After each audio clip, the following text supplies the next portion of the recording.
तो ये नया चैप्टर स्टार्ट करते हैं। चैप्टर 11 बिल ऑफ एक्सचेंज जो है आपके एनआईओएस के बुक में दिया हुआ है, उस चैप्टर को जो है इस वीडियो में स्टार्ट करते हैं। तो हेलो दोस्तों, मैं नीरज स्वागत करता हूं आपका मेरे यूट्यूब चैनल भारतीय पाठशाला में। तो आज हम पढ़ने जा रहे हैं chapter 11 bill of exchange. Chapter 10 तक जो है हमारी वीडियोज़ ऑलरेडी पोस्टेड हैं, वो जाके एक प्लेलिस्ट भी बनी हुई है, जाके उस पर विजिट कीजिए और सारे कोर्स जो है उस प्लेलिस्ट में आपको चैप्टर 10 तक के मिल जाएंगे। उसको देखिए और अपनी जो है नॉलेज गेन करिए। तो अगर आपको इस कंटेंट में इंटरेस्ट है तो प्लीज़ मेरे चैनल को ज़रूर सब्सक्राइब कर दीजिएगा। अपने फ्रेंड्स को भी बोल दीजिएगा कि वो भी सब्सक्राइब कर दें। तो चलिए आइए चलते हैं, बिना देरी किए इस वीडियो को शुरू करते हैं।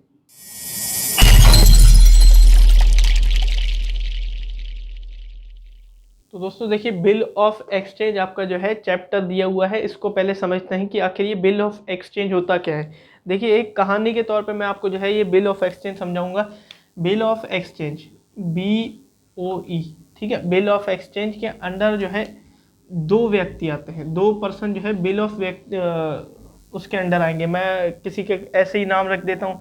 अब मान लीजिए मैं इसका X नाम रख लेता हूँ, इसका Y नाम रख लेता हूँ, ठीक है। दो पर्सन जो है बिल ऑफ एक्सचेंज के अंडर आते हैं।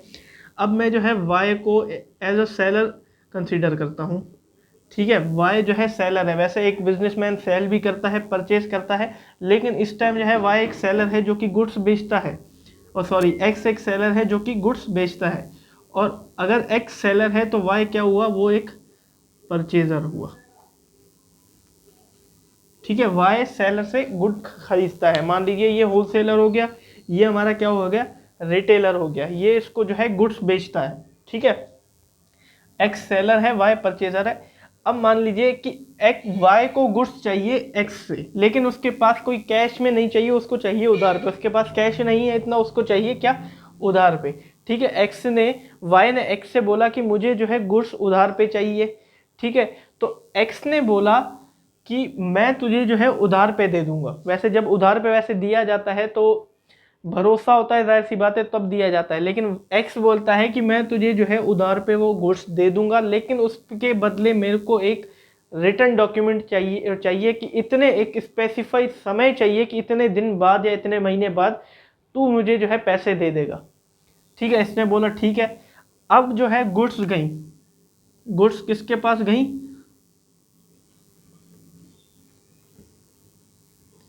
चली गई Y के पास, ठीक है। X ने बेच दी क्रेडिट पे गुड्स। अब X क्या करेगा, एक पेपर में जो है लेके एक बिल ऑफ एक्सचेंज बनाएगा, ड्रॉ करेगा किस पे, Y पे, ठीक है। उस पे अमाउंट लिखेगा, क्या क्या सामान गया था वो लिखेगा, कितना अमाउंट है और कितने महीने बाद गया है, क्या डेट हुए, किस डेट में मैंने सेल किया है, वो बनाएगा, ठीक है। अपने पास वो डॉक्यूमेंट रखने के लिए कि उसको देना है।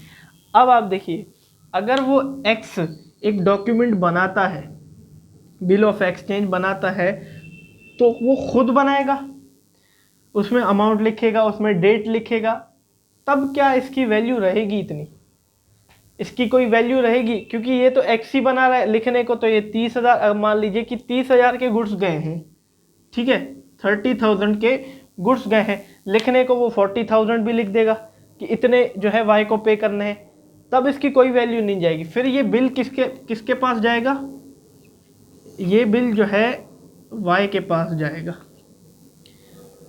Y फिर बिल को देखेगा कि कितना अमाउंट है, किस दिन को मैंने जो है ये गुड्स लिया है, सब कुछ सही निकला तो Y इस पे क्या कर देगा, एक सिग्नेचर कर देगा, ठीक है। Y इसके पास क्या कर देगा, इस बिल का एक सिग्नेचर कर देगा। अब ये बिल Y के पास है जो कि परचेजर है, तो अब क्या X के पास कोई प्रूफ है कि हमने जो है, मैंने गुड्स बेचा है और इतने अमाउंट Y को देने हैं। अब कल को जो वो कोर्ट पे जाता है X, तो अगर ये Y पैसा नहीं देता तो कोर्ट इससे प्रूफ मांगेगा। वो क्या बोलेगा, प्रूफ तो Y के पास है जो मैंने बेचा है, तो अब कुछ वैल्यू मानी जाएगी नहीं। अब ये जो है बिल ऑफ एक्सचेंज साइन किया हुआ फिर किसके पास आएगा, सेलर के पास, यानी कि X के पास। बिल ऑफ एक्सचेंज साइन किया हुआ X के पास आएगा, तब वो जो है क्या बन जाएगा, बिल ऑफ एक्सचेंज, ठीक है। ये एक जो है बिल बन जाएगा, बिल ऑफ एक्सचेंज। अब दोनों अपने हिसाब से ही अलग अलग नाम रखेंगे। ये इस बिल का नाम रखिएगा क्या, बिल रिसीवेबल, क्योंकि इसको बिल अभी जो है पैसा मिलेगा, तो इसीलिए इसका नाम रखिएगा बिल रिसीवेबल। अब वाई, उसको पे करना है तो इस बिल का नाम रखेगा बिल पेबल। ठीक है। अगर किसी को एज अ रिटन डॉक्यूमेंट में कुछ चाहिए होता है कि इतने महीने बाद अगर वो मुझे पैसा दे देगा, तो एक रिटन डॉक्यूमेंट मैं जो है उसमें तैयार करूंगा, उसकी उस पर मान लीजिए मेरा कोई डेटर होगा, उस पर जो है उसे मुझे पैसा देना होगा, तो मैं उस पर बिल ड्रॉन करूंगा ये लिख के ऐसे करके, उससे साइन लूंगा कि 3 महीने बाद तू मुझे पैसा दे देगा, वो रिटर्न डॉक्यूमेंट मेरे पास रहेगा, तो उसे बोला जाता है बिल ऑफ एक्सचेंज। ठीक है। अगर वो मुझे 3 महीने बाद पैसा नहीं देता, तो मैं जो है उसके कोर्ट केस कर सकता हूँ, केस फाइल कर सकता हूँ, तो मुझे जो है वो कोर्ट पैसा दिलाएगा। अगर किसी पे भरोसा नहीं होता, सबसे पहले जो है बिल जाता है परचेजर के पास, जो बिल जो है सेलर खुद बनाता है, बिल ऑफ एक्सचेंज ड्रॉ करता है, वो फिर जाता है परचेजर के पास, फिर परचेजर उस पर साइन करता है, फिर वो गुड्स जाता है सेलर के पास, तब उसके पास एक बिल ऑफ एक्सचेंज यानी कि बिल रिसीवेबल बन जाता है। उसके जो है 3 महीने बाद पैसे मिल जाने हैं। तो उम्मीद है जो दोस्तों आपको जो है बिल ऑफ एक्सचेंज का मतलब समझ में आ गया होगा। तो आइए एक बार जो है फॉर्मल लैंग्वेज में पढ़ लेते हैं। आपकी बुक में जो कि डेफिनेशन दी हुई है वो बहुत ज़्यादा जो है डिफ़िकल्ट दी हुई है। मैंने गूगल से जो है छानबीन करके एक डेफिनेशन निकाली, जिससे आपको जो है अच्छे से समझ में आ जाएगा।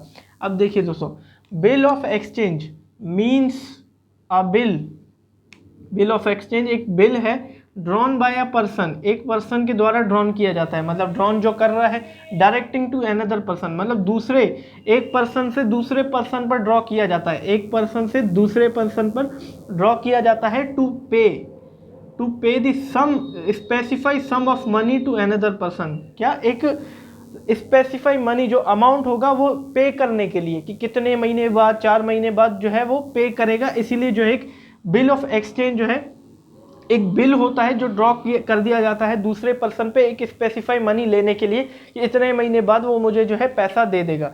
जैसे कि एग्जांपल देख लेते हैं, X order to Y, X ने ऑर्डर किया वाई को to pay 50,000 for 90 days after date, मतलब कि 90 दिन के बाद जो है मुझे वो 50,000 रुपये देगा। ठीक है, ऑर्डर कर दिया, वाई ने वो बिल एक्सेप्ट किया।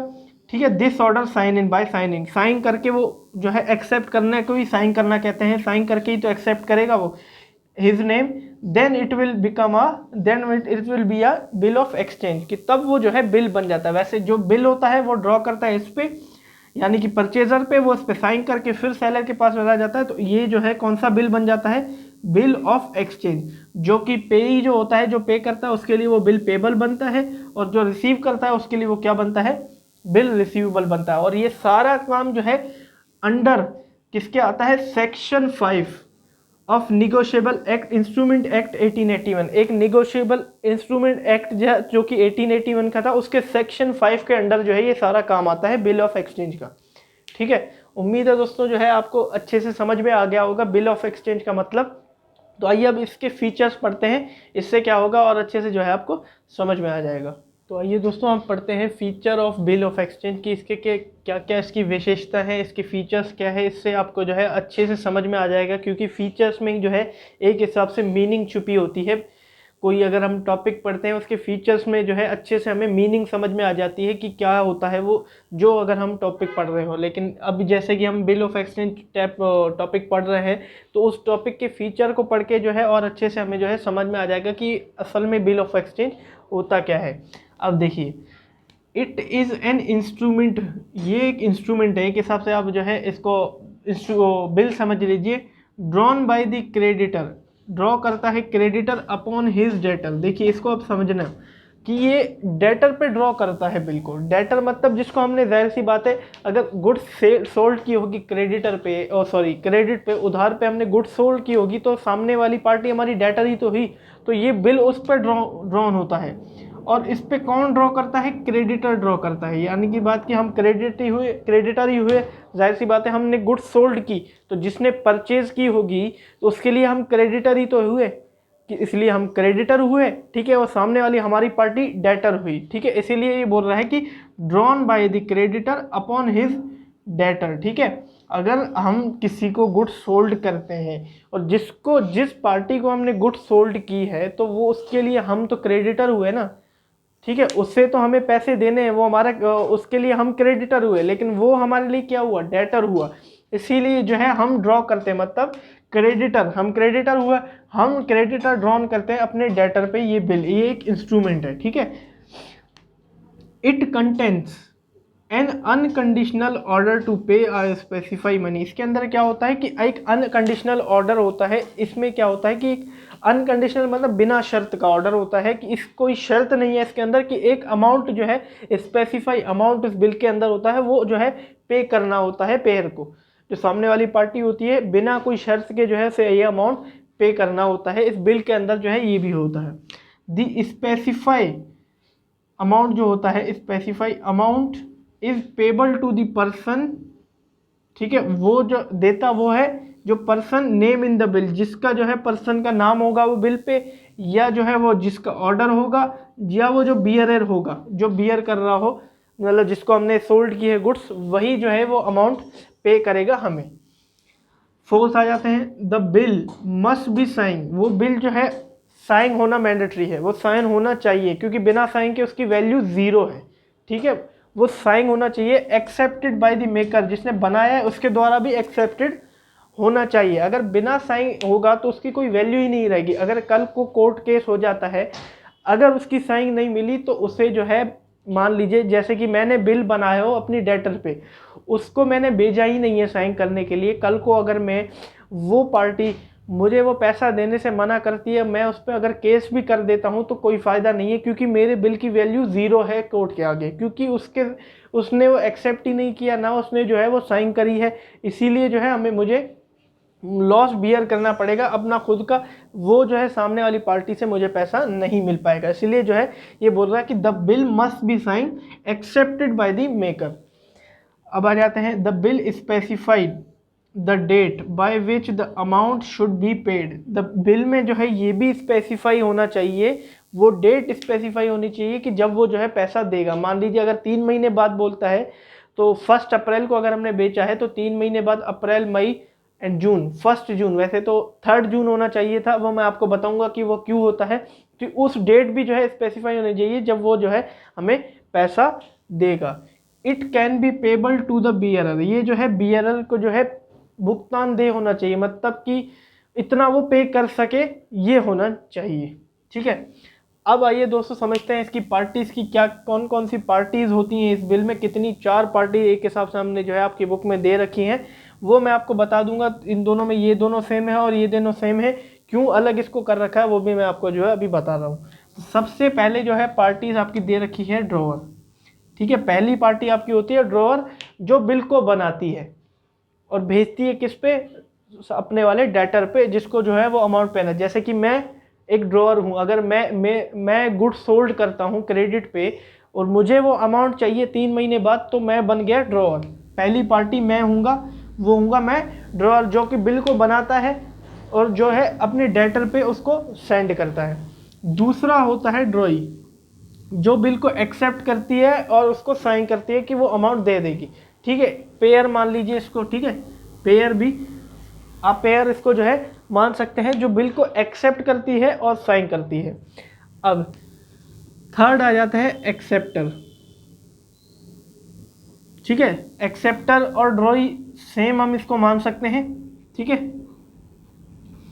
चौथा आ जाता है जो बिल को एक्सेप्ट करता है। अब ये थर्ड पार्टी क्यों इसको बोल रखा है, एक्सेप्टर और ड्रॉई तो सेम ही है, ड्रॉई भी इसको एक्सेप्ट करता है, साइन करता है, लेकिन कभी कभी क्या होता है कि अब मान लीजिए जो ड्रॉई है उसका भी कोई क्रेडिटर है जिसे पैसा देना हो, तो वो उससे भी बिल दे सकता है। इसीलिए एक्सेप्टर वो अलग भी हो सकता है, कि मान लीजिए मेरे को जो है पैसा किसी और से सामने वाली डेटर की पार्टी से लेना हो। ठीक है, और डेटर वाली पार्टी अपने कज़न से बोल देती कि तू इस पार्टी को पैसा दे दे, तो मैं उस डेटर के कज़न से भी पैसा ले सकता हूँ। तो जो डेटर का कज़न है वो कहलाएगा क्या, एक्सेप्टर। कभी कभी दूसरा बंदा भी जो है पैसा दे देता है, इसीलिए जो है ये थर्ड पार्टी भी आ जाती है, एक्सेप्टर। अब आ जाते हैं फोर्थ पे, पेई। ठीक है, पेई वो होता है जो रिसीव करता है अमाउंट को। ठीक है, अमाउंट जो है उसको रिसीव होता है 3 महीने बाद, वो होता है पेई।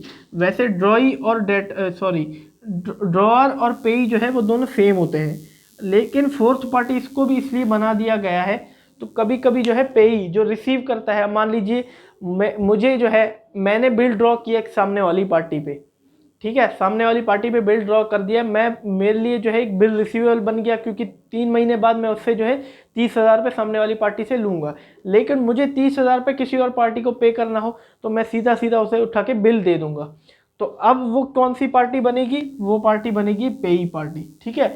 ये जो है सेक्शन 5 निगोशिएबल इंस्ट्रूमेंट एक्ट के अंदर आ जाता है, क्योंकि अगर जिसके पास बिल है, अब मैं उसको बिल दे दूंगा, वो सामने वाली पार्टी के पास सिर्फ बिल दिखाएगा तो सामने वाली पार्टी उसे पैसा दे देगी। सामने वाली पार्टी का मतलब सिर्फ उस बिल ऑफ एक्सचेंज है, उस बिल ऑफ एक्सचेंज है, उससे कोई मतलब नहीं है कि कौन बंदा पैसा लेने आ रहा है। तो ये वाली पार्टी कौन सी बन जाएगी, पेई, ठीक है। अगर कोई पे कर रहा है दूसरी पार्टी तो वो एक्सेप्टर, अगर कोई दूसरी पार्टी रिसीव कर रही है तो वो पेई, अगर वही पार्टी रिसीव पे कर रही है तो वही पार्टी रिसीव कर रही है तो ड्रॉवर, ठीक है।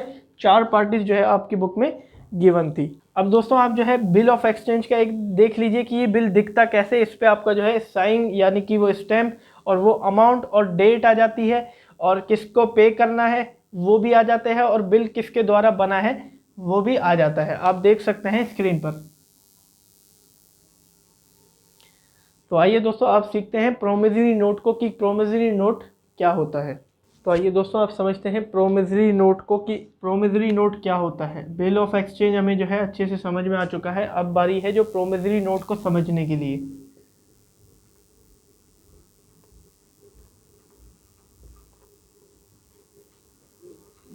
देखिए दोस्तों, जैसे मैंने आपको बिल ऑफ एक्सचेंज समझाया था, अब जो है प्रोमिसरी नोट भी ऐसे एक जो है कहानी की तरह मैं आपको समझाता हूँ। इसमें भी जो है आपके 2 पर्सन होते हैं, एक मैं ले लेता हूँ एक्स को, एक मैं ले लेता हूँ वाई को। वही एज अ जो है सेलर कंसीडर करूँगा मैं एक्स को, और वाई को मैं कंसीडर करूँगा परचेजर, ठीक है। एक्स सेलर है, वाई परचेजर है। एक्स एक हिसाब से क्रेडिटर हो गया, मैंने आपको अभी समझाया कि क्यों हुआ वो, और वाई एक हिसाब से जो है वो डेटर हो गया, क्योंकि अब इसमें क्या होता है, वाई जो है गुड्स सेल करता है। अब मान लीजिए 10,000 रुपये के गुड्स हैं, वो वाई एक्स सेल करता है सोल्ड ऑन क्रेडिट, ठीक है, उधार पे जो है सेल कर दी वाई को जो कि परचेजर था। अब क्या होगा कि अगर उसको रिटर्न में चाहिए एक्स को, तो एक्स कोई बिल ड्रॉ नहीं करेगा। अब जो है वाई एक नोट बनाएगा जो कि होगा वो प्रोमिसरी नोट। अब ये वाई बनाएगा, एक्स का कोई इसमें काम नहीं है। अब वाई बनाएगा जो परचेजर है, जो डेटर है, जो सामने वाली पार्टी पे अगर बिल ड्रॉन किया जाता था, अब वो बिल का कोई काम नहीं है। अब वो सामने वाली पार्टी एक नोट बनाएगी जिसमें कोई डेट या कोई डिमांड या एक प्रॉमिस देगी कि मैं जो है ये अमाउंट पे कर दूंगी, एक प्रॉमिस दे देगी, ठीक है। ये बिल बनाएगी, ठीक है, वो दे देगी एक्स को। इसमें कोई साइन करने की ज़रूरत नहीं है, ठीक है, कोई सिग्नेचर की ज़रूरत नहीं है, बस ये एक प्रोमिसरी नोट है जो अब डेटर पार्टी बनाएगी क्रेडिटर को देने के लिए। इसमें क्या है, एक प्रॉमिस किया जाएगा कि इस डेट को या जब भी आपकी कोई डिमांड होगी, ये अमाउंट जो है आपको पे किया जाएगा। ये अब डेटर पार्टी बनाएगी, ना कि क्रेडिटर का कोई इसमें, यानी कि जो सेल कर रही है गुड्स को, उसका कोई रोल नहीं है। अब डेटर पार्टी वो बनाएगी प्रॉमिस देने के लिए, एक रिटर्न डॉक्यूमेंट बना देगी देने के लिए, क्योंकि इसको रिटर्न डॉक्यूमेंट चाहिए होता है, तो रिटर्न डॉक्यूमेंट एक बना के देगी प्रॉमिस का, जिसमें जो है एक प्रॉमिस करेगी कि इतने डेट बाद या जब भी आपकी कोई डिमांड होगी, ये अमाउंट जो है आपको पे किया जाएगा। ये भी जो है एक रिटर्न डॉक्यूमेंट आ जाता है, ठीक है। अब समझते हैं इसको फॉर्मल लैंग्वेज में। आपकी बुक में जो है बहुत ही थोड़ा सा डिफिकल्ट दिया गया था, तो ये भी मैंने जो है गूगल करके छानबीन के जो है ये डेफिनेशन आपके लिए निकाली है। अब promissory note is a financial instrument, ये एक फाइनेंशियल इंस्ट्रूमेंट है that contains a return promise. That contains क्या कंटेन करता है, रिटर्न प्रॉमिस कंटेन करता है by one party to another party. अब वो वन पार्टी जो पहली पार्टी होती है वो या इशू और मेकर होती है, जो इशू करती है उसको प्रोमिसरी नोट को, या जो बनाती है प्रोमिसरी नोट को, यानी कि ये डेटर पार्टी जो परचेजर पार्टी होती है जो बनाती है, और दूसरी पार्टी कौन होती है, पेई नोट्स या पेई जिसको वो रिसीव होना है, जो कि क्रेडिटर पार्टी होती है एक्स, यानी कि सेलर पार्टी होती है। A definite sum of money either demand और अ स्पेसिफाई फ्यूचर डेट। ठीक है, एक स्पेसिफाई सम ऑफ मनी में आपको जो है एक प्रॉमिस देती है कि कोई स्पेसिफाई सम ऑफ मनी होगी जो उसे देना होगा, कोई डिमांड पे या कोई स्पेसिफाई इसमें डेट होगी कि वो जो है दे देगी, ज़रूर वो प्रॉमिस करती है वो पार्टी, या जब भी आपकी कोई डिमांड होती है तब जो है ये आपको पैसे मिल जाएंगे। तो इस हिसाब से जो है फिर उसको जो है गुड्स सोल्ड पे, क्रेडिट पे सोल्ड करने के लिए मिल जाते हैं, तो इसे बोला जाता है प्रोमिसरी नोट। उम्मीद है दोस्तों आपको जो है अच्छे से समझ में आ गया होगा। अब इसके फीचर्स पढ़ते हैं, इससे जो है आपको और अच्छे से समझ में आ जाएगा। तो आइए दोस्तों समझते हैं फीचर्स ऑफ प्रोमिसरी नोट की क्या क्या इसकी जो है प्रोमिसरी नोट की विशेषताएं होती हैं। इससे आपको जो है अच्छे से मीनिंग समझ में आ जाएगा प्रोमिसरी नोट का। तो फर्स्ट पॉइंट जो है आपकी बुक में गिवन है, it is an unconditional return undertaking to pay the specify amount. देखिए ये अनकंडीशनल रिटर्न ऑर्डर नहीं है, ठीक है, जैसे कि बिल ऑफ एक्सचेंज एक ऑर्डर था कि देना है, ये कोई ऑर्डर नहीं है, ये एक रिटर्न डॉक्यूमेंट आप इसे बोल सकते हैं कि जो अंडरटेकिंग मतलब वापसी करने के लिए जो अमाउंट जो हमने मान लीजिए जो हमने गुड सोल्ड की थी क्रेडिट पे, तो उसका जो है अमाउंट वापसी करने के लिए ये जो है एक डॉक्यूमेंट बनाया जाता है promissory note. It's drawn and sign by the maker and promiser. Sorry मैं आपको अभी बताना भूल गया कि ये जो है साइन होना इसके आवश्यक नहीं है, किसके द्वारा, जो सेलर होता है उसके मान लीजिए कि जैसे कि सेलर परचेजर को बिल ऑफ एक्सचेंज ड्रॉ करता था तो परचेजर की साइन होनी ज़रूरी थी, लेकिन इसमें जो है सेलर की साइन होना ज़रूरी नहीं है, जो परचेजर है वही बिल ड्रॉ करता है और वही उसमें जो है साइन करता है। It's drawn and sign by the maker, जो बनाता है जो प्रोमिसर होता है वही साइन करता है इसमें। It specify the name of पेई, ये जो है इसमें पेई का नाम भी स्पेसिफाई किया जाता है। पेई मतलब जो रिसीवर होता है, मतलब जो एक्स होगा जिसने गुड्स सोल्ड की थी, तो वही जो है उसका नाम इसमें आ जाता है। The specify amount is payable to the specify person, ठीक है, स्पेसिफाई पर्सन के लिए पेबल होगा उसके ऑर्डर और ऑन द बीआरएल, ठीक है, जो उसमें स्पेसिफाई पर्सन होगा वही पे करेगा। Proper stamp duty is paid on the promissory note, proper stamp duty होगी, ठीक है, प्रोमिसरी नोट पे, क्योंकि ये मैं आपको अभी बताना भूल गया, ये जो है सेक्शन 4 के अंडर आता है of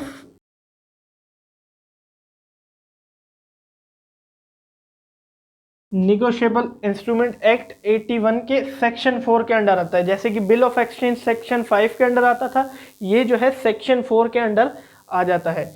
it is not payable to the BRL, ये जो है बीआरएल के लिए पेबल नहीं है। जैसे कि अब मान लो कि हमने जो है बिल ऑफ एक्सचेंज पढ़ा था, बिल ऑफ एक्सचेंज में हमने पढ़ा था it can be payable to the BRL, मतलब कि हम अपना जो है बिल ऑफ एक्सचेंज किसी और को दे सकते थे और वो सामने वाली पार्टी जो है उससे हमारी सामने वाली पार्टी से ले सकती थी। मतलब अब मान लीजिए मैंने बिल ऑफ एक्सचेंज किसी पे ड्रॉ कर दिया था, मेरे लिए बिल रिसीवेबल, अब मुझे बिल उससे वो अमाउंट 3 महीने बाद मिलेगा, अब मुझे वही अमाउंट किसी और को पे करना हो तो मैंने बिल अपना उसे दे दिया, ठीक है, तो वो उससे ले सकता था, ठीक है, इट कैन बी पेबल। ये ऐसा नहीं हो सकता क्योंकि ये एक टाइप का ऑर्डर नहीं है, ये तो प्रॉमिस किया गया है, ये मैं किसी और पार्टी को नहीं दे सकता कि उससे लेने के लिए, ठीक है, ये पेबल वो नहीं होगा। बिल ऑफ एक्सचेंज था, ये नहीं होगा, इसीलिए इसकी पार्टीज भी जो है वो कम गिवन है हमें। अब इसकी पार्टीज भी एक बार पढ़ लेते हैं। इसमें जो है फर्स्ट आ जाता है ड्रॉअर, जो बिल को ड्रॉ करता है, जैसे कि वो परचेजर होगा वो बिल को ड्रॉ करेगा।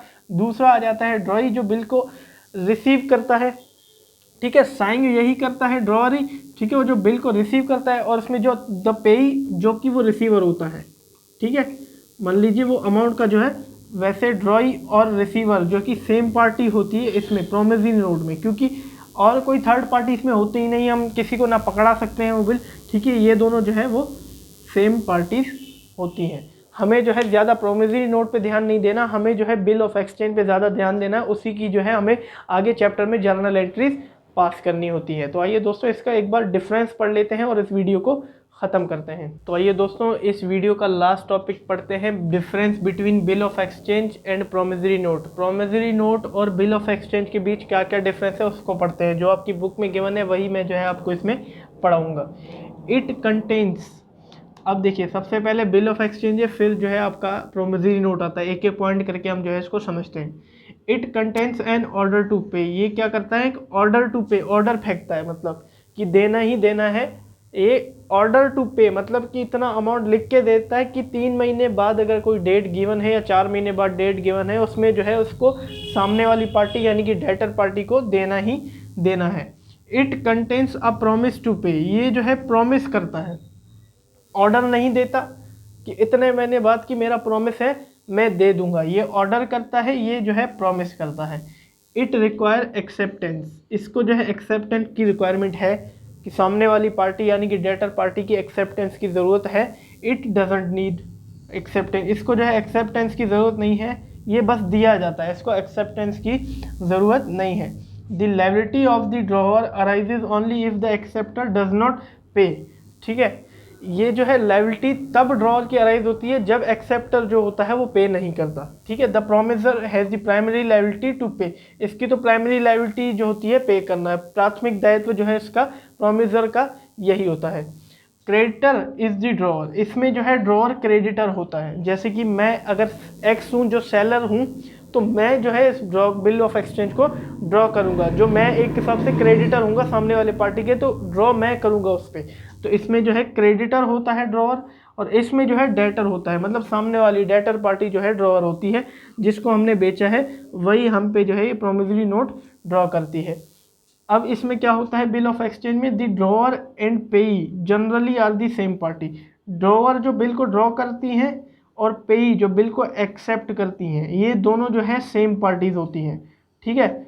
और एक्सेप्टर एंड ड्रॉई मत आर दी सेम पार्टी, मतलब जो एक्सेप्टर होती है जो बिल को एक्सेप्ट करती हैं और साइन करती हैं, और ड्रॉई वही जो बिल को एक्सेप्ट करती है और साइन करती है, ये जो है सेम पार्टीज ज़्यादातर होती हैं, ठीक है। इसमें 4 पार्टीज होती हैं, इसमें जो है सिर्फ ड्रॉई और पेई, मतलब जो ड्रॉई होता है डेटर पार्टी, और सॉरी जो रिसीव करता है, ठीक है, उस जो प्रोमिसरी नोट को जो अमाउंट को रिसीव करता है वो पेई होता है, और जो ड्रॉई जो उस प्रोमिसरी नोट को रिसीव करता है वो दोनों जो है यहाँ पे सेम पार्टीज होती हैं। तो ये डिफरेंस जो है आपका बिल ऑफ एक्सचेंज और प्रोमिसरी नोट का है। तो धन्यवाद दोस्तों मेरी वीडियो को एंड तक देखने के लिए। अगली वीडियो में जो है आपका टर्म्स ऑफ बिल्स और प्लस जो है आपकी जर्नल एंट्रीज क्या क्या कैसे जो है जर्नल एंट्रीज की जाती हैं बिल ऑफ एक्सचेंज की, उसके बारे में जो है मैं आपको बताऊंगा। उम्मीद है आपको जो है ये नया चैप्टर बिल ऑफ एक्सचेंज इसके जो है अच्छे से मीनिंग आपको समझ में आ गई होगी, इसके फीचर जो भी मैंने आपको इस वीडियो में पढ़ाया